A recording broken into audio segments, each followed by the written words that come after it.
The Giants are running New York like the Times as Danny is dropping all sorts of dimes. Saquon's thighs are ruining defenses' lives and Leonard Williams making opposing QBs feel him. Receivers think it's scary to line up across James Bradbury, and the Giants have a bright future led by Coach Judge, Jury, and Executioner. Tune in to Drawing About the G-Men every Wednesday at 6, live on Facebook, YouTube, and Twitch.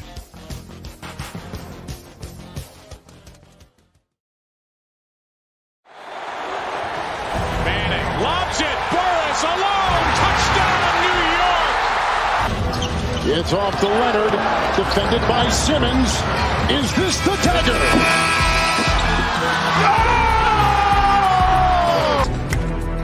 High fly ball, right field.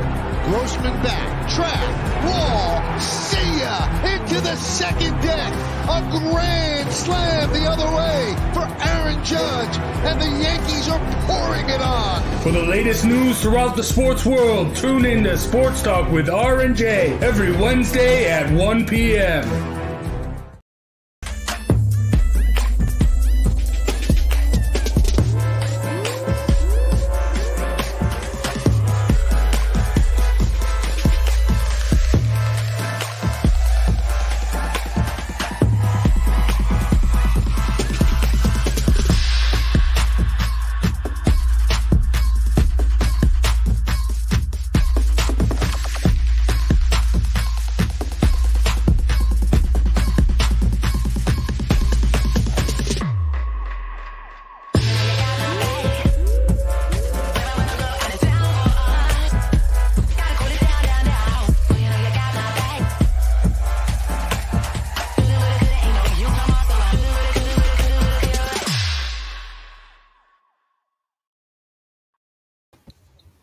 What's going on, basketball fans? It's the Posting Up Podcast presented to you by Clovercrest Media Group. I'm here with King Zay and Big Jace. I'm Sean Scanlon. No Lucas today, but he'll be back next week. So we're getting into the swing of things here with the NBA season. Obviously, it's still very early on, but there's been obviously some teams that have been struggling and some teams that have been overperforming. One of the teams that have been struggling that I think most of us expected to be better coming into the season is the Boston Celtics.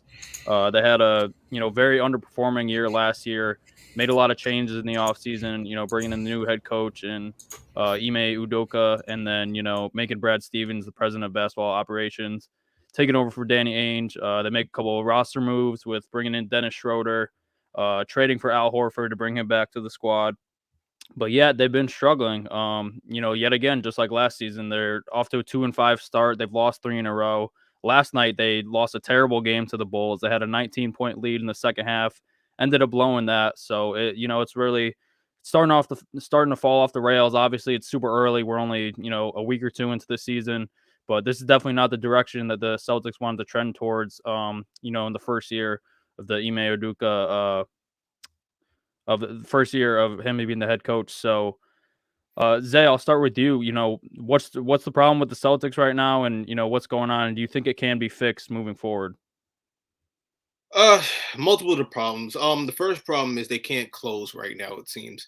Brown and Tatum combined for 48 points that game. Obviously, they got cold in the fourth quarter, couldn't close it out, which caused them to blow a 19-point lead to the Bulls.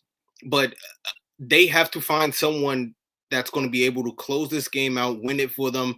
We all think Jason Tatum, he's that guy. He's supposed to be that guy. He just really lately hasn't been that guy that they've been expecting him to be. They have had a rough schedule facing some really good teams that right now, at least for the most part, look really good. You're talking about they've had the Wizards, I believe, twice. They've had the Raptors, who are on the top of the standings right now. And then you also had the Knicks opening night, who, again, is another team who's at the top of the standings, but the Knicks are a team similar to the Celtics, who have an issue with closing out games. And you see a lot of teams lately are doing these late rallies and they're coming back. And if you can't find ways to close these games, you're going to lose more games than you're going to win. And the schedule is pretty brutal for them coming up too. They don't have many teams that weren't playoff teams that missed playoffs coming into last year. So they have to figure out how they're going to fix this and get it going quickly. Get it fixed quickly, because if they don't, they can easily see themselves, staying at the bottom of the standings. And like the East is a dog this year. It's not what it used to be of previous years where the East was looked at as the weaker division. Some of the teams that were really weak before have really stepped it up and they've really improved. So it's hard to say that if the Celtics can't turn it around early, they can never turn it around. I totally agree. I mean, the Eastern Conference has been the superior conference so far this year. I think even coming into this year, just some of the leaps that the teams like your Knicks, the Hawks made last year, the Hornets, they have a really good young squad. So I think it's starting to take over the Western Conference as the elite conference. But I think the Celtics, they're even feeling that in their locker room. After the game last night in the press conference, Marcus Smart said, that Jason Tatum and Jaylen Brown, the teams are obviously keying on them as their two leading scorers and that, they kind of have to defer at some point and give up the ball. So, Jace, what did you think about those comments? And do you think that Marcus Smart brings up a good point there? There's all this movement in the front office and everything over the offseason, but this problem stems back to before that. Jaylen Brown and Jason Tatum just don't know how to play with each other. And now it's stemming to they don't know how to play with anyone else, and they just want it to be like just ISO this, ISO that. And then, Tatum's been struggling, been very, very hot and cold. Brown has been the more consistent of them. But it's a 5-on-5 game. It can't just be 2 versus 5 out there. And, especially if Brown and Tatum can't learn to play with each other, them being the two best players, it makes sense that they can't play with the rest of the team. And the Schroeder signing, all right, I guess.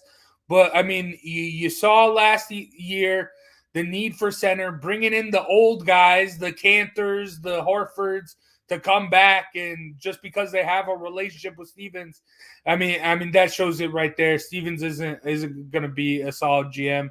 If he's pulling moves like that.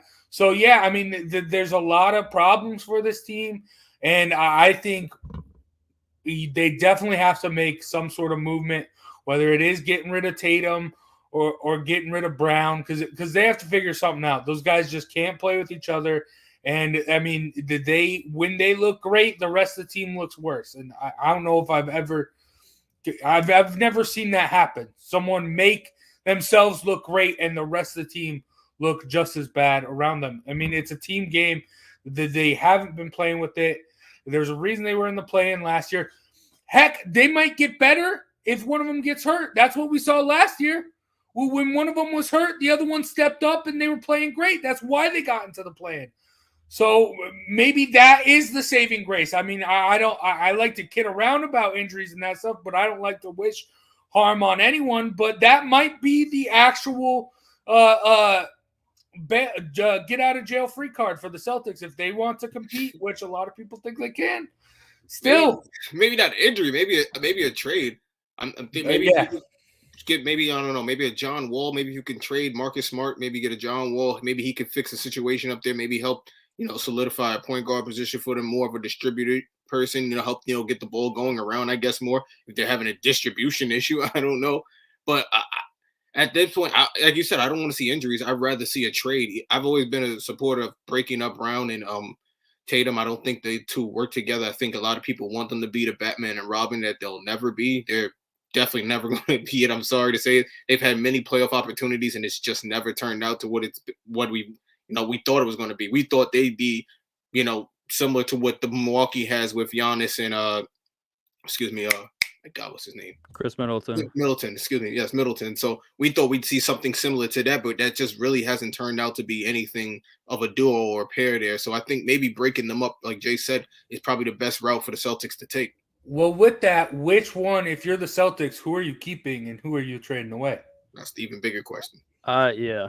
I would keep Tatum, but Jaylen Brown, they both have such high ceilings, and they're two superstar. Not superstars yet, but they're both two all-star caliber players who, haven't even reached their primes yet. These guys are both, not even 25, I believe yet. They're in their low 20s. So if you were to trade one of them, they would get tremendous value from any team that's willing to take them out, because they're two star players that you could build. I think you could still build around either one.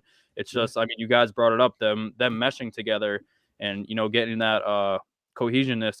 I just don't I don't see it happening because they made those 2 conference finals early in their careers, Tatum's rookie year, and then I think 2 years after that. But then ever since then, you would have thought, oh, the Celtics are definitely bound to at least make a championship or maybe even get a ring in the next couple of years. And we just haven't seen it. Jace mentioned they don't even, they win the play-in last year, but they, get stomped in the first round. And then this year, it's not looking like it's off to a good start. So came for a visit.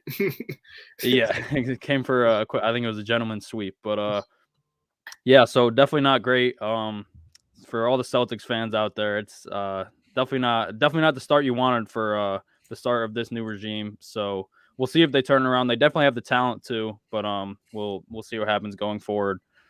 So next up, we'll move on to our favorite teams. Me personally, I don't have a favorite NBA team. I'm the picture of Rob Lowe at the NFC Championship game with the NFL hat. That's just me with the NBA hat. I'm just an NBA fan. So we'll start with you, Jace. I'll cover the Sixers after you guys go, just to fill in for Lucas. But so Jace, what are your thoughts on the Jazz so far? Hey, I mean, I can't complain. 5-1. I mean, that only loss to the Bulls, who have been on fire. So I mean, and that was on the road too, and then they beat Milwaukee. So I mean, I can't complain. Donovan Mitchell's doing his thing.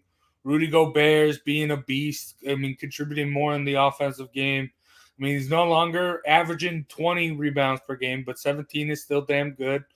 It's all right. I mean, I do think once, like I've been saying, like I said last week, I really want to see Rudy Gay get healthy and get in this rotation because I think he could give a lot, especially off the bench. Especially with, Jordan Clarkson's been playing great. But, this is the same Jazz team from last year. Just waiting for the playoffs, to be honest. So, yeah. Yeah, they've definitely been off to a good start. They've been at the top of the Western Conference for, the past 4 or 5 years now. So it's no surprise how they started off the season. Zay, I know that I missed when we did the preseason prediction show, I missed it. And I know you had some choice words for me about the Knicks. I had them ranked at the number 9 seed to start the year preseason because I thought they would take a little bit of a fall off. But it doesn't look like that so far. It looks like they've been on a roll. They've Evan Fournier has been playing really well. So is Kemba Walker, their new addition. So how do you think that team has fared so far, and how do you think they'll be moving forward? Don't try to suck up to me now. They're not gonna. You already threw us under the bus. I was trying to give you credit. They're not going to finish that good. They might still finish 9th, but I'm just knocking, bro. It's terrible that you have to cover the Sixers. Lucas should be here to do his own dirty work, right? Anyway, what like Jay said, Knicks is sitting in a really good position at 5-2. Another wake-up call game yesterday. Obviously, a game they blew a huge lead, a 15-point lead at one point. The Knicks should have won that game. But again, a wake-up call game that the Knicks need, and they needed a lot of them early to realize while you were good, you're not that good that you could take nights off. And the Knicks took a night off. The intensity just wasn't there. That could be due to, lack of depth. The guys are tired. Taj Gibson, again, goes down with another ankle injury. So the Knicks are now short at big man. Chris Sims hopefully filling in off the bench, and no sight win of when Nerlens Noel, who's going to come back, who's been, again, a big key to the Knicks defense. He was a big part of it last year, probably the anchor, I would say, for the defense, holding down that center position. And if he can come back healthy and Taj Gibson can come back healthy, I think, again, that will just take this Knicks team that's already good and get them, elevated. Big shout out to RJ Barrett, by the way, who's been playing offensively great. He's been playing defensively great, pick up the great win off the Bulls, who, again, are a top team in the league. Jace mentioned that, they knocked off his team and another top team in the league, but RJ Barrett's great defense at the end of the game was good enough to save the Knicks and help them win that. So if the Knicks can continue to be humble, continue to play hard defense, and continue to shoot the three as well they have been, the Knicks, again, are a team that can be still, like I said, I see them, again, at the top 4 seed in this league in this division because I think they're that good. And I don't think this is a fluke anymore. Bing bong. All right, we all know you're a Knicks homer. No, I'm kidding. They have been playing well. The 3-point shot is definitely the thing that's surprised me the most. I think they're right there at the top of the league in 3-point percentage. And I knew the defense would be, playing well. Obviously, Tom Thibodeau prides himself on that as a coach. But and you mentioned with RJ Barrett, I think this is the year that he takes that leap, and he's definitely shown it so far this season. So congrats to you for now, but we know those. If we had got Zion, y'all be ripping us to shreds that he's not playing right now. That's just how the world works. Yeah. You're not wrong there. No, yeah, that's true. All right, so before we get into our next segment, we're gonna go ahead and do a promo. So let's hear it.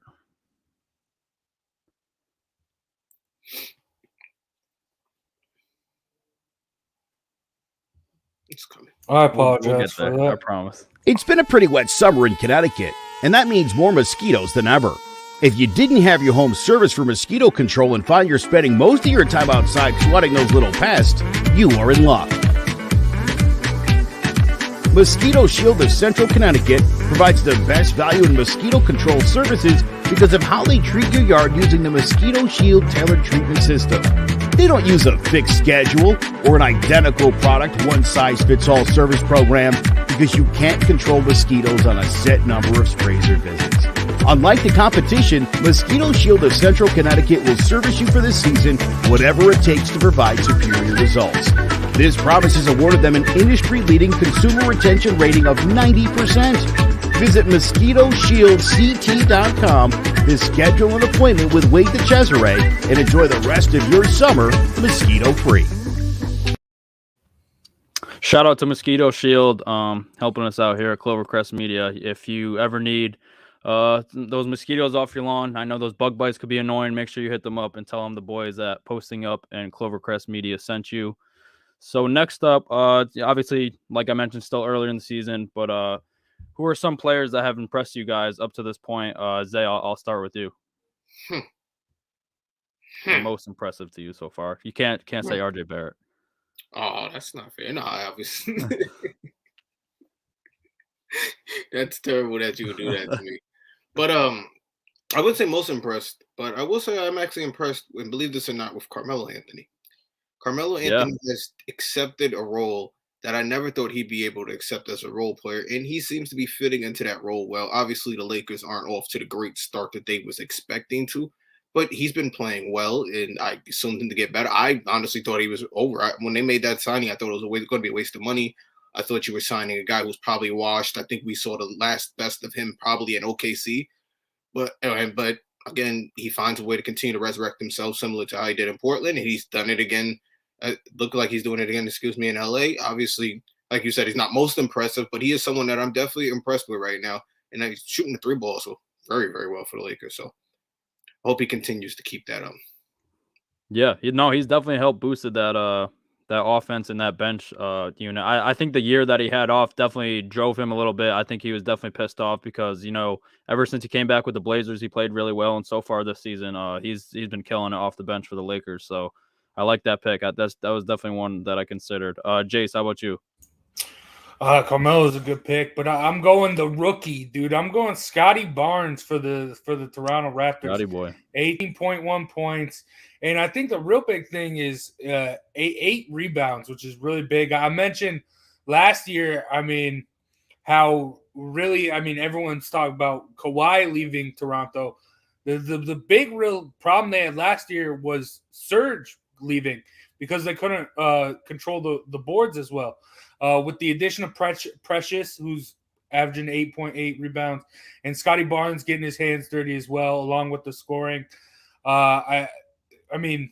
Scotty Barnes has impressed me the most so far, but also this Raptors team has been very, very impressive as well. And right now, no other rookie is coming close to what Scotty Barnes is doing in Toronto right now. So, I got to say Scotty Barnes. I know he was injured against the Knicks, which, I guess I could say lucky, but how dare you even bring up the Raptors? Dude, he's balling out. You're lucky you didn't get to see him last night. Oh. I'm sorry. We beat the Bulls. How'd you guys do? All right. We still only got one loss. Well, look, control schedule. You haven't played as many games yet. We'll see. I forgot to mention the Sixers before, but who really cares? We'll let Lucas talk about them next week. Pretty much Joel Embiid hasn't been playing that well. They're 5-2. Started off 2-2, have won 3 in a row. So Sixers report they still suck. Ben Simmons isn't there still.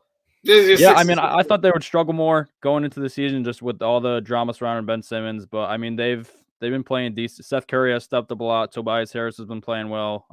Korkmaz and Tyrese Maxey have stepped up in bigger roles. So, I mean, I don't think they're going to be able to sustain that all year, especially with Joel Embiid's injury history. He already has a knee injury to start this season, so we'll see how it holds up. But yeah, I figured I'd mention that just for Lucas's pleasure right there. But yeah, for me, player that's impressed me the most so far has been Miles Bridges. Miles Bridges is of the Hornets. I think that the Hornets have been playing really well so far this year. Right now, he's averaging 23 points, 8 rebounds, and 3.5 assists. I think he'd have to be one of the favorites for most improved players so far this year. If not, I mean, if he keeps up at this rate, I think that he has a chance of making the All-Star game, especially if the Hornets keep playing as well as they do. He's been shooting pretty efficiently from the 3-point line. He's been dipped off a little bit from last year, but he's also taken double the attempts he ever has in his career, shooting 8 a game. So if he's shooting at 35 a clip, 8 a game, I think that that will definitely bode well for them. He's a guy that's known for his posterizing dunks. He's obviously a ferocious dunker, but he's turned into more than just a dunker and an athlete. He's turned into a full around basketball player, and he's only the age of 23. So definitely a lot of young promising players to look forward to in the Hornets, and I think Miles Bridges is definitely one of them, and he's definitely been playing great for them so far this year. All right, so coming up next. That's a great pick. I was going to say LaMelo. Yeah. That's a great pick. I almost said LaMelo. That's a great pick. Thank you very much. Yeah. So next up, we're gonna do lock of the night. I picked one for tonight. That there's not a huge slate for tonight's game. So I mean, if either of you guys did, either just this week or in the next coming days, that's fine. But yeah. So I picked one for tonight. My pick, I am going with the Rockets. +10 going against the Lakers. The Rockets obviously not that great. They're 1-5, but against the spread this year, they are. Hold on, they're either 3-4 or 4-3. Let me get this right. 3-3 actually. Yeah, 3-3 against the spread. Don't want to get the number wrong, but yeah. So I mean, they've been a better team against the spread than they have, obviously with their normal record. The Lakers have been 2-5 against the spread. So and they're going on a back-to-back. The Lakers just beat them by 10 the last time they played. But the Lakers have been so inconsistent this year. I just don't think that they have it back-to-back, even though the Rockets aren't that great. They have a couple good young players. Obviously, they still have Christian Wood. So I just don't see the Lakers having consistent back-to-back games. Obviously, they have some terrible losses this season, losing to the Thunder earlier this year when they had that huge lead. So I just don't think the Lakers are that consistent. Houston's been pretty good against the spread, and 10 points is still a lot. So I'm going to take the Rockets +10 here. Jace, what do you got for your best bet tonight? I went a little spicy. I got a parlay, same game parlay, +257, and it's a homer parlay as well. I got Rudy Gobert over 14.5 rebounds. He's averaging 17. They're playing the Kings. He's the Stifle Tower. He's not going to get out rebounded by Harrison Barnes and Rashawn Holmes. So, that's an easy one. And then I got Donovan Mitchell over 26.5 points. He's just going to light up this Kings team. They've been playing all right. They're 500, which is good for the Kings. But, Jazz, top of the West. This is a team fighting for the play-in, and you'll see it tonight. So, yeah, I parlayed Rudy Gobert over 14.5 rebounds and Donovan Mitchell over 26.5 points. And that is at +257 odds. So that's great. I like that pick. The Kings defense is terrible. They were, I think, the worst defensive team in the history of the NBA last year. And they don't really have a lot of big men that can contend with Rudy Gobert down low. So those are great odds and good pick. I like it, Jace. So what do you guys say? Looking that over right now. Actually, I didn't even see that on my notes, but as I look it over, I do see a couple of games I would take right off the bat, and that's Miami +2 against Dallas. I'm not impressed with Dallas at all, and if you're going to go Miami +2, I think that would be just too little of a spread for them. I think they'll obviously cover that and plus more because Miami is playing out of this world right now. To me, they're probably the best team in the East. I hate to say it, and I'm not a Miami fan, but they look like they could be at the end of the set. When it's all said and done, they could be the best team in the East. And then I look forward to Wednesday, and I see the Knicks are getting 1.5. against the Indiana Pacers, I'll take that all day. I think the Knicks are going to bounce back after that horrible, miserable, terrible loss they had the other day. And I think they'll bounce back. They'll be way more efficiently defensive, and I think they'll hit the three ball way more than they hit it the other night. I think Derrick Rose will get back. He was off his game, did not play the way he normally does play. He'll find a way to start shooting the three the way he's been shooting it, and they'll probably rout them in that game too. So, I mean, there's a couple of games in there. Obviously, if I had more time, I could probably dissect a couple more, but missed that one of my notes, bro. Sorry about that one, boys. Yeah, no, it's all good. I mean, the Pacers, they have not been good this season, so I don't know. That is pretty confusing that they're only getting a point, so definitely going to have to – you said that's tomorrow? I'll have to check it out. That's Wednesday, yeah. Might have to throw a healthy wager on that one. We'll see. But, all right, so I think that will do it for this week, unless you guys got anything else. No? I'm all good. Go Jazz. That's about it. All right, well, I didn't need to hear that, but okay. All right, yeah. So that will do it for the Posting Up podcast. We'll have Lucas back next week, pretty sure, and then so we're gonna be here every Tuesday. I think once the season starts rolling a little bit, I think we'll probably get 2 shows a week. But for right now, we'll be here every Tuesday. Today we had to push it back to 6, but usually every Tuesday at 5. So that will do it for all of us. Thank you to Big Jace, King Zay for joining me, and we'll see you next time.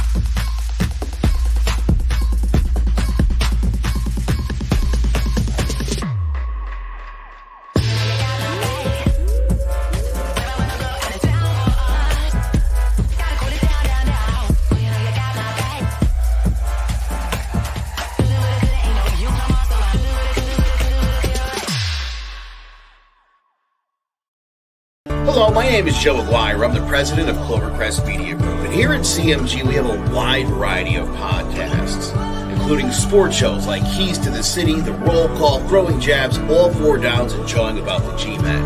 And great true crime shows like Sticky Week, Crimes and Consequences, Ivy League Murders, and Bird, the unsolved murder of David Eichmann. You can find all these podcasts and so much more by visiting ClovercrestMedia.com.